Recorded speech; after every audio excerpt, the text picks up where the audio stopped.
Got a little bit of a Rona rumble going on today. All right. Good morning and welcome to the 1% Better Daily Podcast. My name is Naomi and I want to apologize ahead of time if I sound a little raspy this morning. I've got a bit of a chest cold I'm fighting off. I don't think it's Corona, but we'll see. Got my emergency here drinking it. So with that, I want to dive into today. Are you happy? Now, I just mentioned I have a bit of a chest cold, right? So I might not necessarily be the happiest that I could be, but I'll be honest, I'm pretty grateful.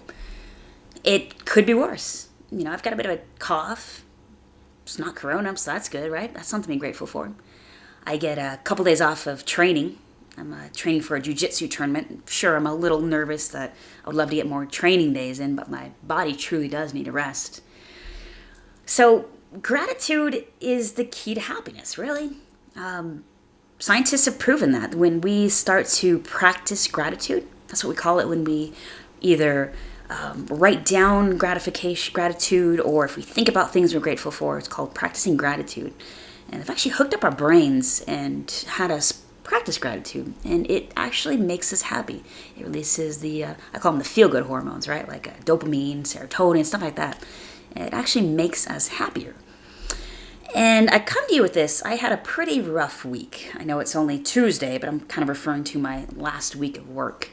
I'm an EMS helicopter pilot, life flight, stuff like that. And we've had a couple rough calls, a couple late nights, Generally, I'm not super happy to stay late, but other than the fact that I'm there saving lives, sometimes it's more critical than others. But, I was grateful for the overtime.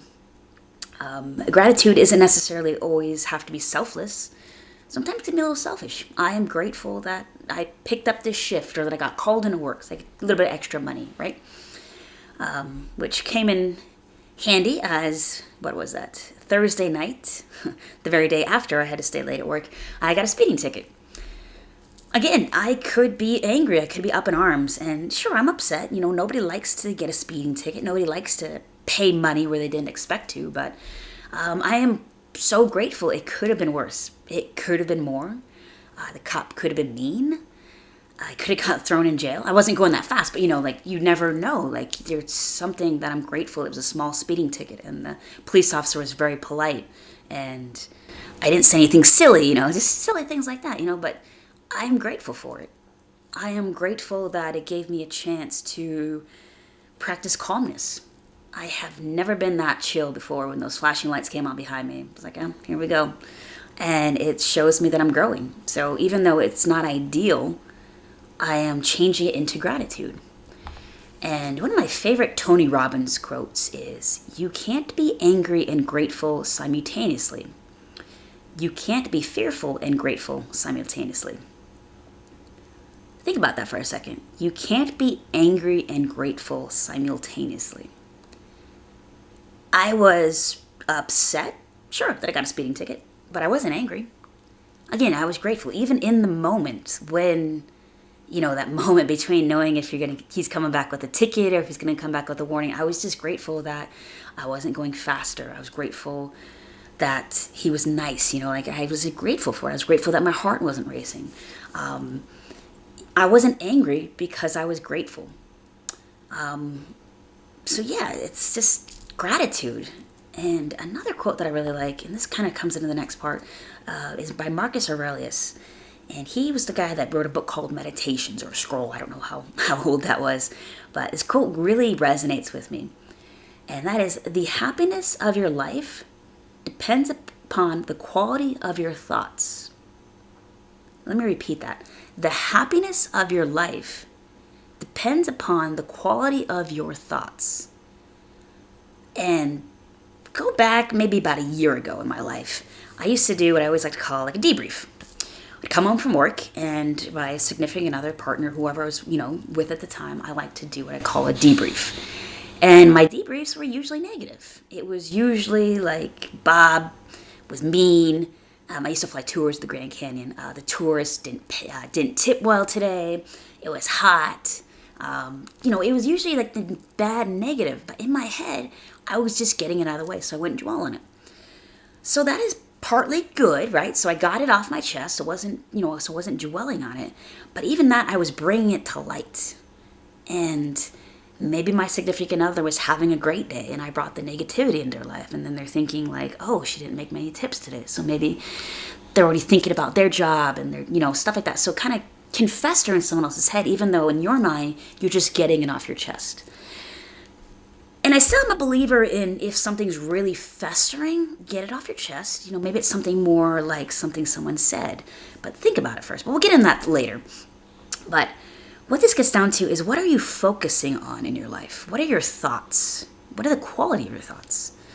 By bringing to light how bad your day was, you're kind of like you're focusing on that instead of focusing on what good happened.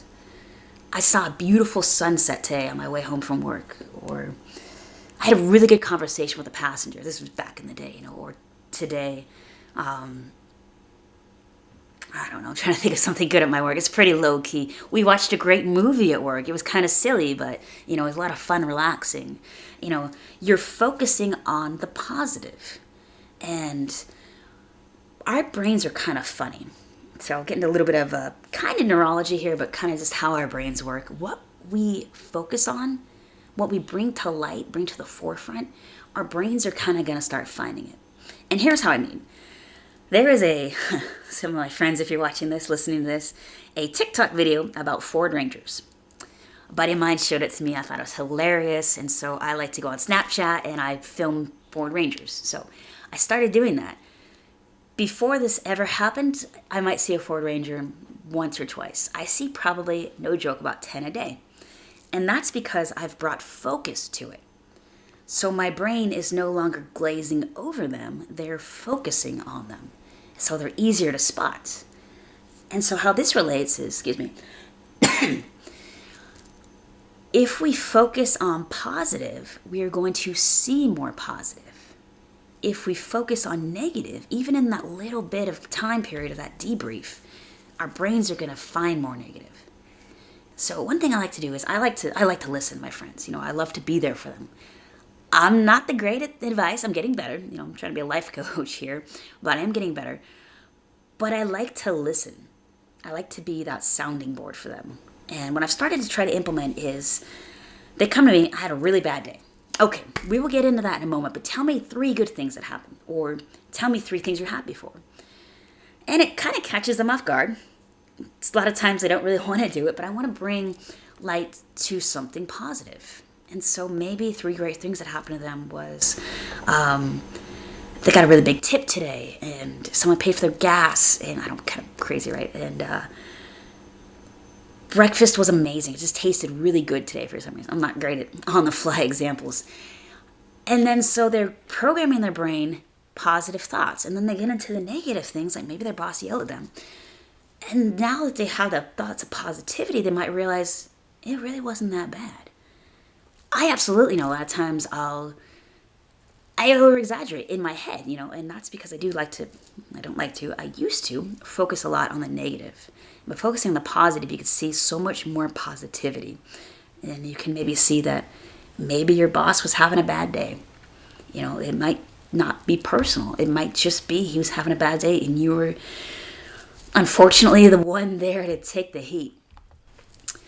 So with that, just want to kind of remind you again, my first podcast there we talked about starting your day off with gratitude, journaling with gratitude, or even just ending your day with gratitude. And remember, gratitude is key to happiness. It's proven. It truly is.